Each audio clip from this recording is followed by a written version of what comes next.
Muy buenas, muchas gracias por abrir un espacio en su agenda y poder compartir con el suscrito acerca de un tema de gran importancia como lo constituye la Trinidad de Dios. En ese sentido, vamos a subdividir esta presentación en tres grandes áreas. La primera es sobre la Trinidad de Dios manifestada en la creación.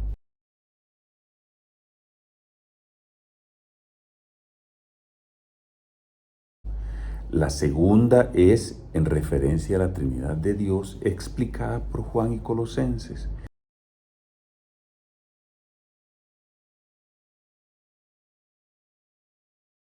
Y la tercera es en cuanto a la Trinidad de Dios en Apocalipsis.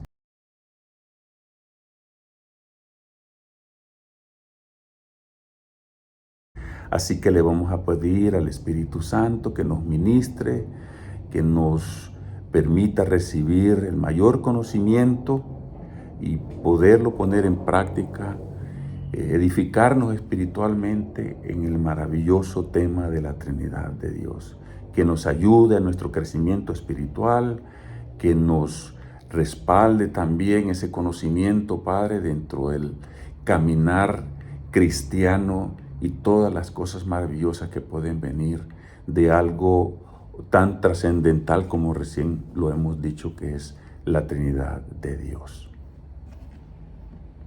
A manera de introducción, podemos decir que la Trinidad de Dios está conformada, como muchos lo sabemos, por el Padre, el Hijo y el Espíritu Santo. Evidentemente es un tema donde la historia bíblica y también la de tipo externo ha permitido evidenciar que la Trinidad de Dios fue y es motivo de una diversidad de análisis y consideraciones. Esto resulta comprensible dada la trascendencia que mencionábamos de previo acerca de la existencia y actuación de un solo Dios manifestado en tres personas divinas, que a su vez son una sola y que actúan armoniosa, vinculante y coherentemente. Como se comprenderá, las personas fuera del ámbito espiritual les resulta un poco difícil, si no decir bastante, la comprensión de la Trinidad de Dios. Y pues eso ha generado algunas veces algunas malinterpretaciones de personas que no han llegado todavía a los pies del Señor. Pero nosotros que estamos dentro de los caminos del Altísimo, este concepto y esta enseñanza nos va a venir a apoyar definitivamente en ese crecimiento espiritual que tanto necesitamos cada uno de nosotros. Vamos a hacer un enfoque tanto griego y hebreo en la dimensión bíblica, por supuesto, ¿verdad?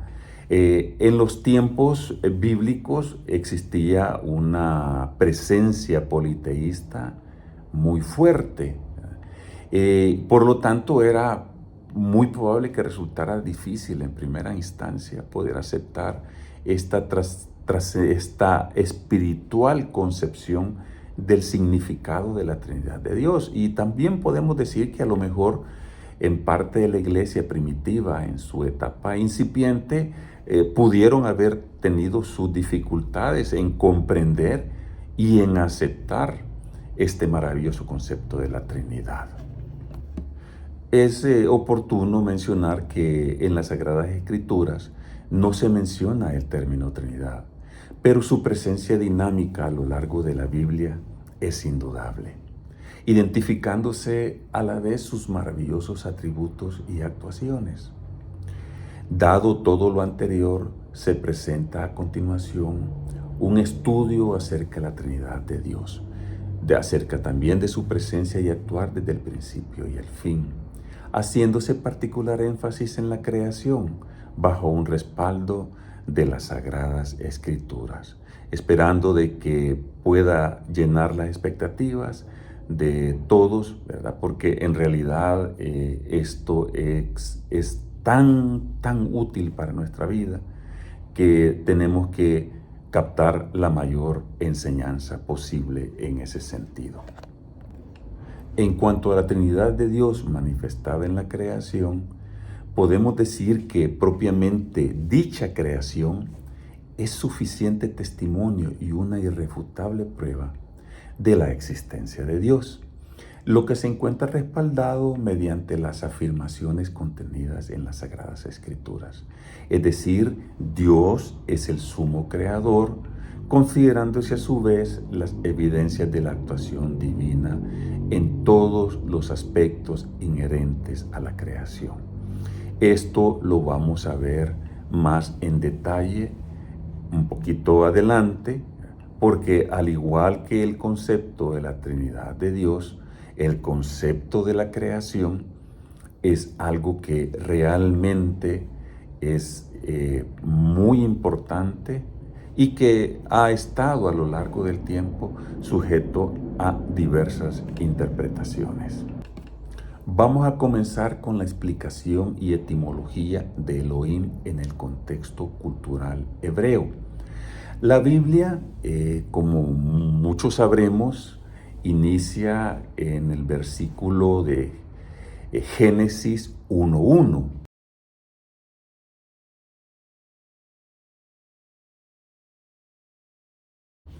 Que literalmente expresa: en el principio creó Dios los cielos y la tierra. Génesis fue escrito en el idioma hebreo. Por lo tanto, para esta cita bíblica, Dios se identifica o estipula mediante el vocablo hebreo Elohim, que es el plural de Elohá. Etimológicamente, el Elohá está en singular y significa deidad. Al respecto, es posible, por tanto, entender mediante diversas citas bíblicas que la deidad, es decir, Dios, es uno solo. Veamos a continuación Deuteronomio 6:4. La palabra de Dios dice: oye Israel, Jehová nuestro Dios, Jehová uno es. Deuteronomio 6:4. Vamos también a apoyarnos en Zacarías 14:9, que literalmente indica: y Jehová será rey sobre toda la tierra. En aquel día Jehová será uno y uno su nombre. Por tanto, la deidad Elohim puede considerarse en la forma singular si creemos que Él es soberano, poderoso, creador y absoluto, es decir, es Dios. En ese mismo orden hemos expresado el término deidad asociado directamente a Elohim, es decir, el Dios único y verdadero. Esto es bíblicamente identificado como tres personas divinas a la vez, lo que se constituye en la Trinidad de Dios, es decir, Dios el Padre, Dios el Hijo y Dios el Espíritu Santo. Ahora, vamos a ver cómo están las tres personas de la Trinidad manifestadas y su acción.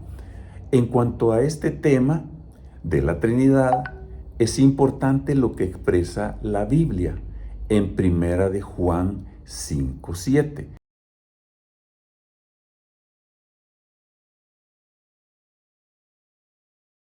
Que lo vamos a repasar, si se quiere, quienes lo conocemos, de conformidad a lo siguiente. Dice Primera de Juan 5:7. Porque tres son los que dan testimonio en el cielo: el Padre, el Verbo y el Espíritu Santo. Y estos tres son uno. También Mateo 28:19 expresa: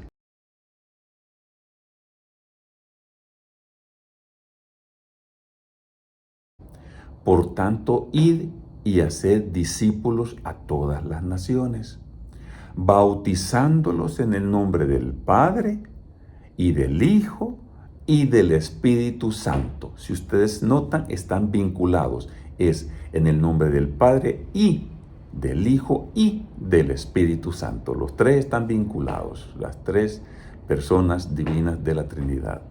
De ambas citas, a su vez, se puede identificar que el verbo que se menciona en Primera de Juan 5:7 es el Hijo en lo que es Mateo 28:19, ambas citas bíblicas que acabamos de mencionar. Es decir, se refiere al Hijo con H mayúscula, es nuestro Señor Jesucristo. Además, debe de tenerse en cuenta lo que se estipula en Génesis 1:26.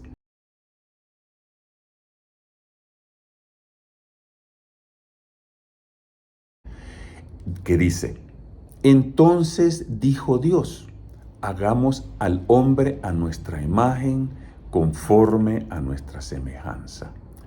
Acá se puede notar que llegado el momento de crear al hombre, fue la Trinidad de Dios que actuó en ese sentido, como parte indudablemente del proceso divino que realizó Dios en el marco de la creación en general.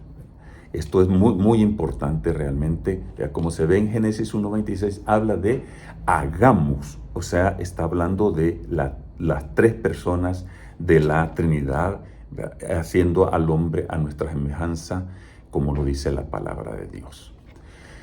Además, es de tomar en cuenta que se puede expresar que la creación se origina del Padre. Si ya lo vamos en un enfoque de la Trinidad, la creación se origina del Padre tomando en cuenta 1 Corintios 8:6, que dice: para nosotros, sin embargo, solo hay un Dios, el Padre, del cual proceden todas las cosas. Se está refiriendo acá al Padre.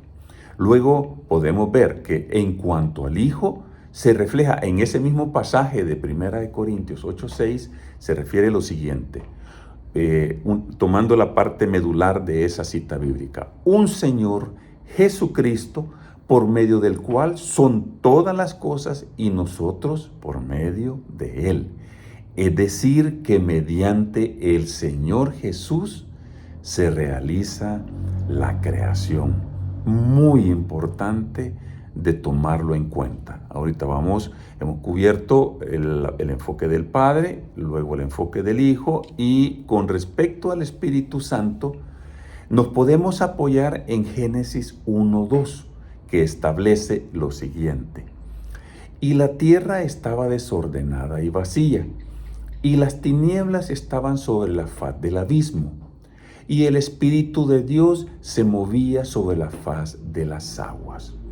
Es decir, el Espíritu Santo convierte el desorden que menciona Génesis 1:2 en una existencia coherente y armoniosa, como fue la creación del universo y creación de nuestra tierra y la creación del hombre y todo lo que está en este mundo, ¿verdad? Además de que lo vacío, que de nuevo menciona Génesis 1:2, es llenado por su divino poder. Hermoso, ¿verdad? Así que aquí estamos cubriendo el enfoque de las tres divinas personas: Dios Padre, Dios Hijo y Dios Espíritu Santo. Luego vamos a tener un enfoque sobre cómo están las tres personas de la Trinidad manifestadas en su acción.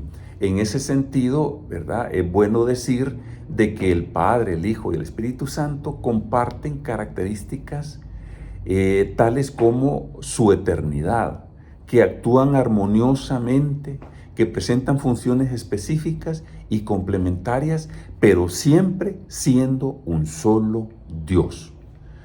Retomando el tema de la creación que recién mencionábamos, es oportuno tener a la vista también lo que indica el libro Teología Sistemática de Luis Berkhof, donde hace énfasis que según 1 Corintios 8:6, el Padre se destaca en la obra de creación. También menciona Berkhof que en general puede decirse que el ser es por el Padre, el pensamiento o la idea es por el Hijo y la vida por el Espíritu Santo. De nuevo, ¿verdad?, se está enfocando en las tres divinas personas y el accionar específico de cada uno de ellos, particularmente en el tema de la creación. En resumen, Y con base a todo lo anterior, se puede afirmar que la Trinidad realizó la creación. Es decir, Dios Padre, Dios Hijo y Dios Espíritu Santo. Indudablemente, cada uno cumpliendo una misión específica para la creación, pero a su vez de una forma integradora, de una forma coherente, de una forma efectiva, como solo Dios lo puede hacer definitivamente. Vamos a la segunda parte, que es sobre la Trinidad de Dios explicada por Juan y Colosenses. Es bien importante estas dos áreas. Juan es el Evangelio del apóstol Juan, ¿verdad? Y Colosenses es la carta del apóstol Pablo dirigido a la iglesia de Colosas. Entonces son dos áreas muy específicas, pero que comparten una enseñanza en común. En ese orden vamos a comenzar con el subtema, si lo queremos decir así, acerca de que el verbo de Dios es el logos, ya lo vamos a ver adelante, ¿verdad? Bajo una perspectiva de la concepción griega y la concepción hebrea. Como recién decíamos, el apóstol Juan fue quien escribió su evangelio del mismo nombre, es decir, el Evangelio de Juan, y fue escrito en el idioma griego. En ese sentido, en Juan 1:1, ya adentrándonos al Evangelio de Juan, podemos encontrar lo siguiente.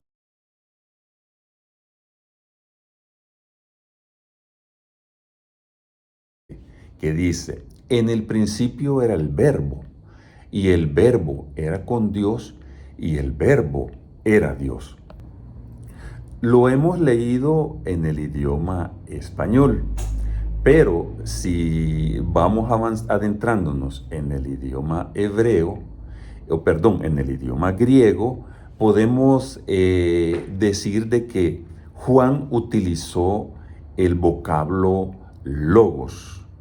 Entonces podemos repasar la cita bíblica que dijera Juan 1:1, en el principio era el verbo, ahora en el principio era logos, y el verbo logos era con Dios y el verbo era Dios. Ya diciéndole de una forma más simplificada es, en el principio era el logos, y el logos era con Dios, y el logos era Dios. Es importante resaltar que la palabra logos, Juan estaba hablando de nuestro Señor Jesucristo. Pero es de tomar en cuenta también la palabra logos, que en el caso en griego, logos es una palabra que significaba coherencia, unidad. Es decir, que proporcionaba un ordenamiento acerca de la existencia, manteniendo a su vez las cosas unidas, resultando todo ello aplicado al universo y por tanto a la creación. Entonces allí Juan estaba hablando logos de nuestro Señor Jesucristo, y a su vez ese logos estaba relacionado con el universo y con la creación. Por otro lado, tenemos el enfoque hebreo. El vocablo equivalente en hebreo es, para logos, es dabar o dabar, que representaba, era un vocablo más fuerte, porque representaba el poder activo y creador. Era un medio efectivo para llevar a cabo los propósitos divinos. Así que la palabra que Dios expresó, exhaló, hizo que el mundo existiera. Entonces, la palabra dabar se parece más realmente, ¿verdad? Es más dinámico, más fuerte, como recién decíamos, a la creación del mundo. A través de todo ello, Juan, obviamente, indudablemente, guiado por el Espíritu Santo, hizo una conexión especial y estratégica entre el ámbito griego y el ámbito hebreo, ¿verdad? Porque a ambos llegaban las escrituras, o era el objetivo que llegara la enseñanza bíblica a ambas sectores, digamos así, ¿verdad? En esos tiempos bíblicos. Ambos, tanto Logos como Dabar, era para representar a nuestro Señor Jesucristo como Dios. Ahora, también hay un aspecto respecto al enfoque de los colosenses, como decíamos, lo íbamos a ver a través de Juan, pero también lo íbamos a ver a través de Colosenses. En ese sentido, habíamos mencionado de que el texto bíblico responde a una carta de Pablo a la iglesia o a los hermanos de Colosas. En ese sentido, resulta evidente el enfoque que tiene Pablo acerca de la Trinidad.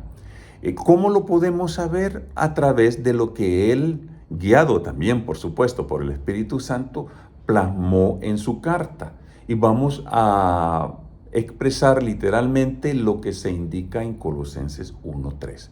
La palabra de Dios dice: siempre orando por vosotros, damos gracias a Dios, Padre de nuestro Señor Jesucristo. Aquí el apóstol Pablo hace una importante referencia al Padre. Pero continuemos, ¿verdad? Así también en Colosenses 1, capítulo 1, versículos 12 y 13, expresa el apóstol Pablo: con gozo, dando gracias al Padre que nos hizo aptos para participar de la herencia de los santos en luz, el cual nos ha librado de la potestad de las tinieblas y trasladado al reino de su amado Hijo. Si se puede notar tanto en Colosenses 1:3 como en Colosenses 1, 12 y 13, que recién mencionados, se puede ver la hermosa relación entre el Padre y el Hijo. También podemos notar el poder del Padre que se ve manifestado definitivamente en la creación. Pero continuemos, ¿verdad? Porque también tenemos que ver acerca, ya el enfoque fue del Padre, ahora vamos a ver el enfoque del Hijo. Estamos en el marco de la carta de Pablo a los Colosenses. Acerca del Señor Jesucristo, el apóstol Pablo confirma a través de Colosenses 1:15, 16, lo siguiente: Él, refiriéndose a nuestro Señor Jesucristo, es la imagen del Dios invisible, el primogénito de toda creación, porque en Él fueron creadas todas las cosas, las que hay en los cielos y las que hay en la tierra, visibles e invisibles, sean tronos, sean dominios, sean principados, sean potestades. Todo fue creado por medio de Él y para Él, ¿verdad? Muy importante esta cita bíblica. Pero continuemos. En Colosenses 1:8 se indica lo siguiente: que quien también nos ha declarado nuestro amor en el Espíritu. Aquí se está refiriendo al Espíritu Santo, ¿verdad? Entonces, porque si leen la Escritura, Espíritu está con E mayúscula, se refiere al Espíritu Santo. Así que, dado todo lo anterior, se puede manifestar que el apóstol Pablo, a través de su carta a los Colosenses, confirma la presencia y el accionar de la Trinidad de Dios, incluyendo lo correspondiente a la creación, ¿verdad? Podemos ver que hubo una referencia de Pablo al Padre, incluso la relación del Padre con el Hijo, ¿verdad? Pero también se enfocó en el Hijo como tal, con unas hermosas confirmaciones, y por supuesto incluyó el accionar, la presencia del Espíritu Santo de Dios. Así que tanto en Juan como en Colosenses, la Trinidad de Dios está manifestada claramente. Ahora veamos otro aspecto muy relevante, que es la explicación del principio, del término el principio, en griego y en hebreo, así como la presencia de Cristo en Génesis y en Juan. Como ya habíamos hablado previamente, en Génesis 1:1 se expresa lo siguiente: en el principio creó Dios los cielos y la tierra. A su vez, en Juan 1:1 se refleja que En el principio era el Verbo y el Verbo era con Dios y el Verbo era Dios. Ambas citas ya las cubrimos, pero ahora vamos a tenerlo con un enfoque complementario precioso. En español, ambas citas tienen el mismo término, en el principio, la misma expresión, pero ambos comienzan de manera igual, Génesis 1 y Juan 1:1. No obstante, y averiguando sobre el término principio en el idioma que fue escrito Génesis, es decir, en hebreo, se logró identificar lo siguiente. Reitero, en hebreo, principio que está en Génesis 1:1 es el vocablo Bereshit, lo que se podría traducir como el inicio cronológico del universo.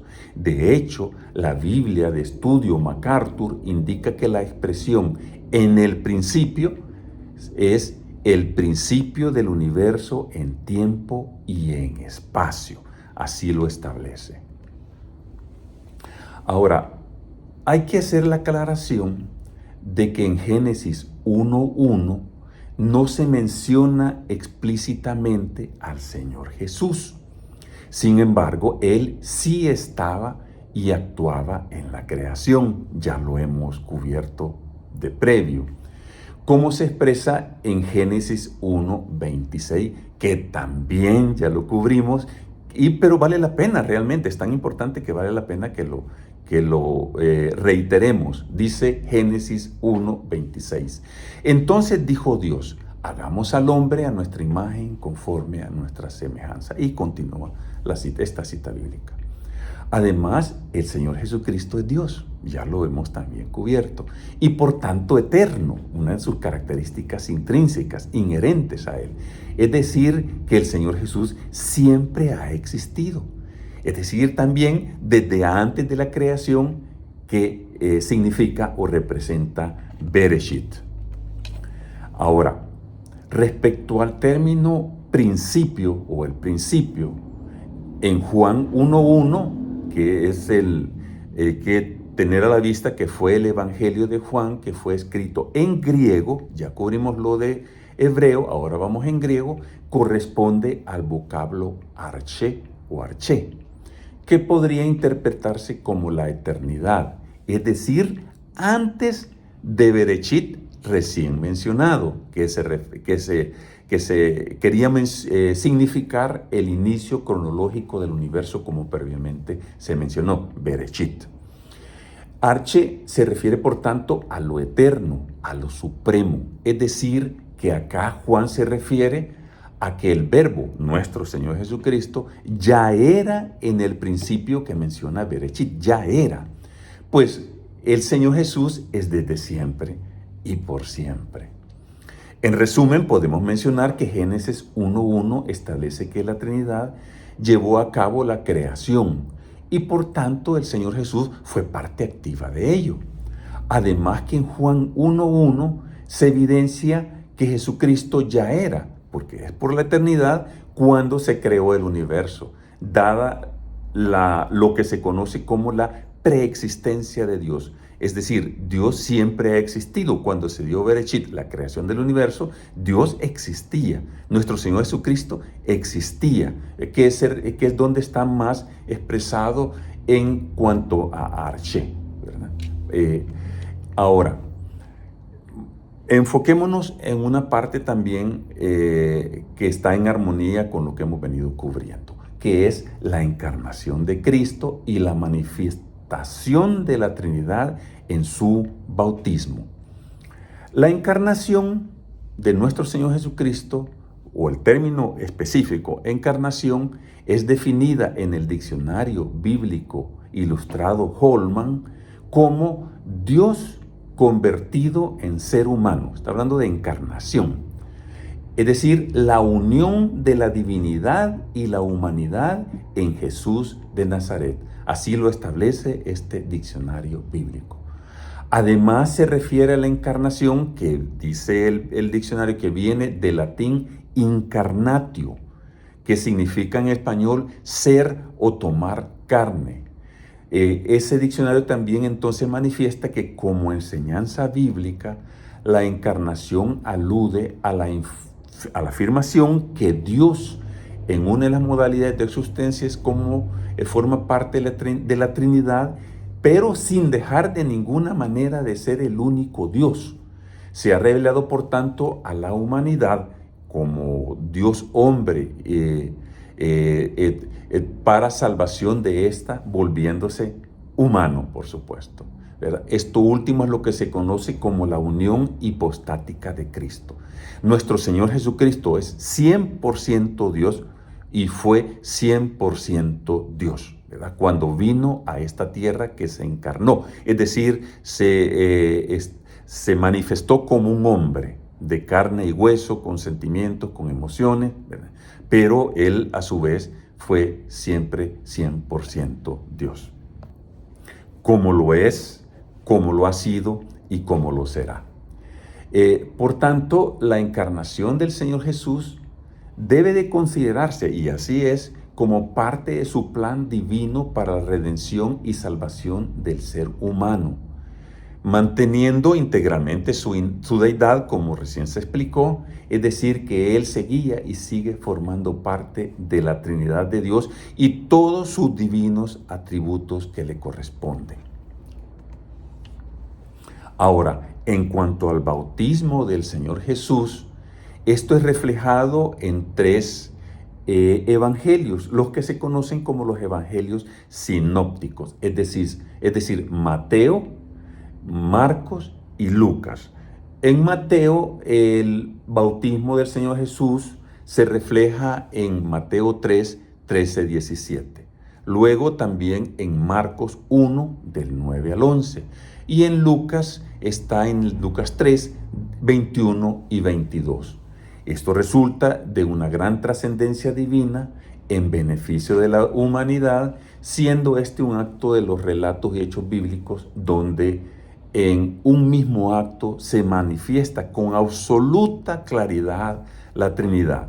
Para ello, veamos una de esas citas bíblicas. Tomemos, por ejemplo, Lucas 3, 21 y 22.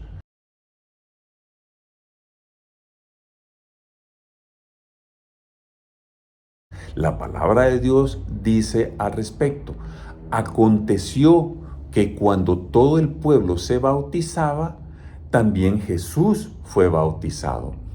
Y orando, el cielo se abrió y descendió el Espíritu Santo sobre él en forma corporal, como paloma. Y vino una voz del cielo que decía: Tú eres mi Hijo amado, en ti tengo complacencia. Reitero, Lucas 3, 21 y 22.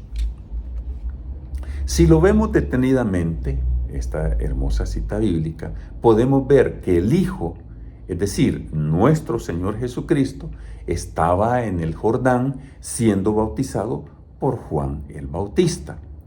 El Espíritu Santo desciende sobre Jesús en forma corporal como paloma. Y el Padre, que desde los cielos exclamó o exclamaba: Este es mi Hijo amado en quien tengo complacencia. Es maravilloso en realidad, pues, poder resaltar que las tres divinas personas están juntas en una sola acción en pro del ser humano, como estábamos diciendo recién, ya que el bautismo del Señor Jesús formaba parte de esa misión en esta tierra para la redención y para la salvación de la humanidad. Esta cita bíblica y las restantes de los evangelios sinópticos que recién mencionamos definitivamente son una prueba contundente acerca de la Trinidad, sumado a lo que ya hemos cubierto en ese sentido. Ahora, vamos a entrar a la tercera parte, que es sobre la Trinidad de Dios en Apocalipsis. Si nos fijamos, hemos andado por Génesis, es decir, por el inicio, por el comienzo. Hemos andado por Juan también, que se ha referido al inicio.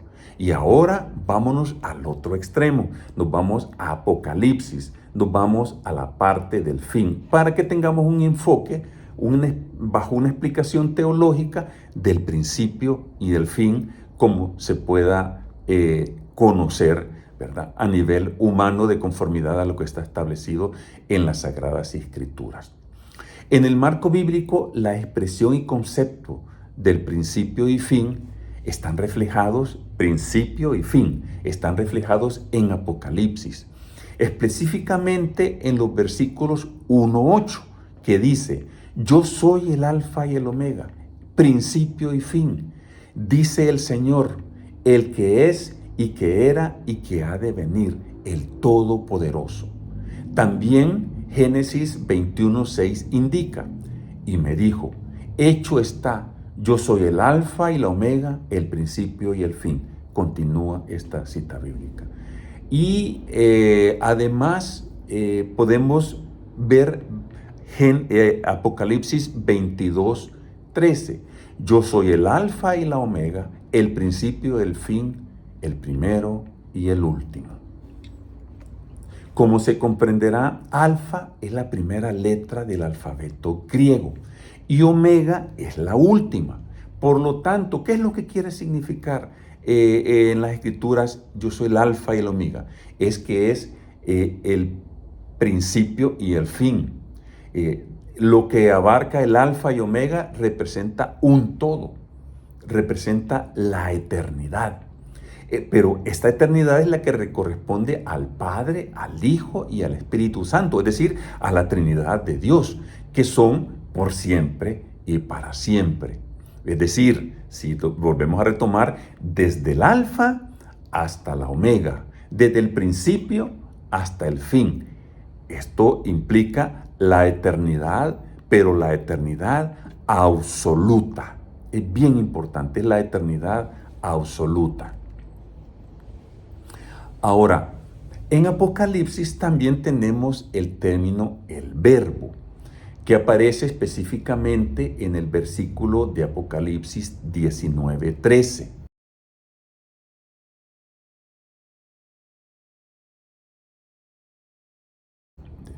Dice la palabra de Dios: estaba vestido de una ropa teñida en sangre, y su nombre es el Verbo de Dios. Amén. Esta cita bíblica forma parte de una sección de Apocalipsis que está en Apocalipsis 19 del 11 al 16, que es acerca del jinete del caballo blanco, refiriéndose a nuestro Señor Jesucristo, el Rey de Reyes y Señor de Señores, como muy bien se menciona en el versículo 19-16 de Apocalipsis. Y también, indudablemente, si alguien duda que está refiriendo a nuestro Señor Jesucristo, habla de que tenía una ropa teñida en sangre. Obviamente, nuestro Señor, al haber derramado su sangre en la cruz del Calvario. Aunque en Apocalipsis no se menciona, y en la Biblia no se menciona la Trinidad de Dios, se puede identificar claramente lo que se indica en Apocalipsis 1, 4 y 5 en cuanto a la presencia del Padre. Y se fijan, vamos en la misma modalidad. Vamos a ir en un enfoque del Padre, luego el enfoque del Hijo, luego del Espíritu Santo. Bueno, en Apocalipsis 1, 4 y 5, refiriéndonos o bajo una perspectiva del Padre, es del que es y que era y que ha de venir. Se está refiriendo al Padre, a Dios Padre. Luego, en cuanto a Dios el Hijo, dice: Jesucristo, el testigo fiel, el primogénito de los muertos y el soberano de los reyes de la tierra. Y en cuanto al Espíritu Santo, indica: y de los 7 espíritus que están delante del trono. Como se podrá notar, la Trinidad está implícita en toda la Sagrada Escritura, desde Génesis hasta Apocalipsis. Por lo tanto, ¿verdad? Y ya con el ánimo de ir cerrando, podemos entrar a unas conclusiones, ¿verdad?, que vamos a abordar a continuación. A manera de repaso, ¿verdad?, podemos confirmar que la Trinidad está constituida por las 3 divinas personas: Padre, Hijo y Espíritu Santo, siendo un solo Dios. Estamos repasando, ¿verdad? A manera de conclusión.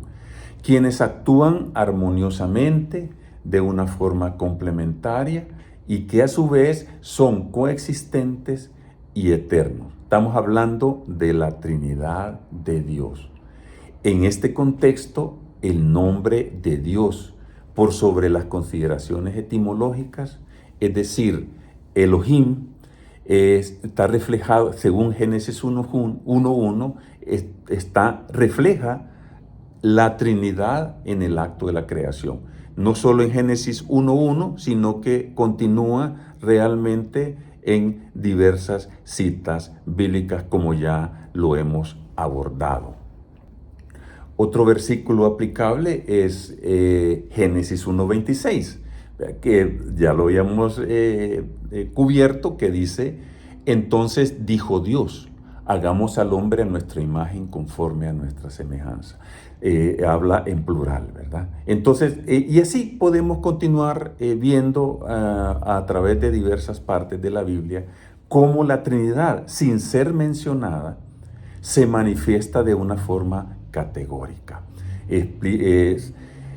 Se manifiesta en su constitución de tres divinas personas, pero también en sus atributos, en sus características y en su accionar. Son aspectos realmente de gran relevancia que todos y cada uno de nosotros debemos de mantener a la vista en todo momento, porque nosotros somos una creación de la Trinidad y entonces debemos de estar realmente agradecidos de que Dios Padre, Dios Hijo y Dios Espíritu Santo se tomó la tarea de crearnos y de todo de lo que nos rodea definitivamente. En cuanto a la encarnación de nuestro Señor Jesucristo, es decir, cuando Él vino a este mundo y se manifestó como un hombre que tuvo todas las características humanas, de sentir, de pensar, de experimentar sentimientos diversos como un ser humano, sin perder, como ya explicamos, la divinidad, que por eso explicamos que era la unión hipostática de nuestro Señor Jesucristo, 100% Dios, 100% hombre. Es hermoso ver que la Trinidad se manifestó en su bautismo. Y es un hito que puede considerarse también, un hito espiritual que también puede considerarse que forma parte del plan perfecto de Dios para la redención y la salvación de la humanidad. De hecho, el bautismo fue, digamos, por decirlo así, muchas personas lo consideran así, como el primer acto público de nuestro Señor Jesucristo. Y luego pues él continuó ya con todo su accionar, hasta que desarrolló todo su ministerio, luego llegó a su pasión y muerte, luego a su maravillosa y poderosa resurrección. Es decir, todo ese plan que él tenía, ¿verdad? De alguna forma las personas consideran que a nivel de exposición pública fue el bautismo de nuestro Señor Jesucristo ese inicio, ¿verdad? Obviamente todo esto estaba establecido desde antes de la conformación del mundo, ¿verdad? Entonces es lindo ver de que el bautismo de nuestro Señor Jesucristo, que era un hito relevante para la salvación de la humanidad, estuvieran las tres divinas personas. Muy, muy relevante también en ese sentido, ¿verdad?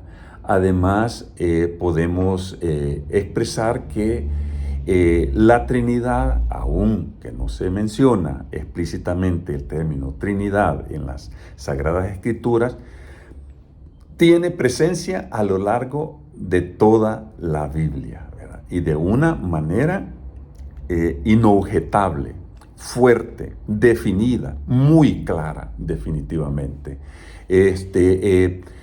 Donde se ve también de que la Trinidad es desde la eternidad, de esa eternidad absoluta que estábamos hablando, ¿verdad? en donde nuestro Señor Jesucristo, así como el Espíritu Santo, así como el Padre, eran preexistentes. Es decir, que ellos no tienen inicio y por lo tanto no tienen fin, porque Dios es de eterno, eterno, absoluto. Es decir, bien lo podríamos decir, desde la eternidad hasta la eternidad. También, y continuando en el tema de la conclusión, no debemos de perder de vista, y eso es bien relevante, la etimología de diversos vocablos críticos, estratégicos en la palabra de Dios. Hemos visto, por ejemplo, Elohim, plural, y luego, bueno, también que si nosotros consideramos que es una deidad, tiene todo el poder absoluto, ¿verdad? Elohim es considerado, y así es, Dios. También tenemos el concepto de el principio bajo el concepto, la etimología según el idioma griego y también el idioma hebreo, ¿verdad? Es bien importante tener en cuenta este tipo de terminología, el verbo, el logos, porque le da un mayor sentido a la palabra de Dios. Nosotros estamos acostumbrados a leer las Sagradas Escrituras en español, y qué precioso, porque realmente vamos captando de mejor manera todo el mensaje que nuestro Señor tiene en cada sesión que nosotros estamos escudriñando las Sagradas Escrituras. Pero qué bien si nosotros esas terminologías, esos vocablos, esos términos que podamos identificar como claves en partes de la Biblia, pues abocarnos, ¿verdad?, al griego, al hebreo, dependiendo, ¿verdad?, de la connotación y en donde estemos, para que nosotros definitivamente podamos tener una mayor comprensión acerca de todo lo que recién decíamos, ese mensaje que Dios nos tiene para cada uno de nosotros. Así que de esta forma estamos cerrando este estudio de la Trinidad. Hay muchísimo más, hay mucho más profundidad, pero se ha querido en una sola sesión tratar de abordar este tema desde perspectivas muy relevantes, quizás un poco diferente quizás al enfoque o al estudio tradicional de la Trinidad, ¿verdad?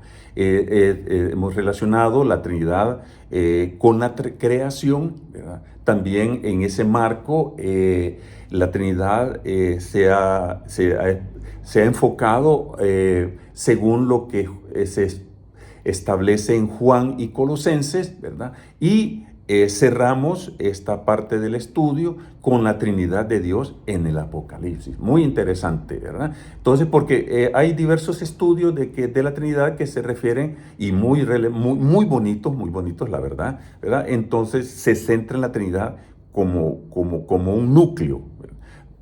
Acá es la Trinidad y bajo los enfoques que recién vamos indicando. Así que no me resta más que agradecer por su atención, ya que el Señor nos permita a todos tomar ese conocimiento que Él nos está permitiendo, porque no es casualidad de estar reunidos por este medio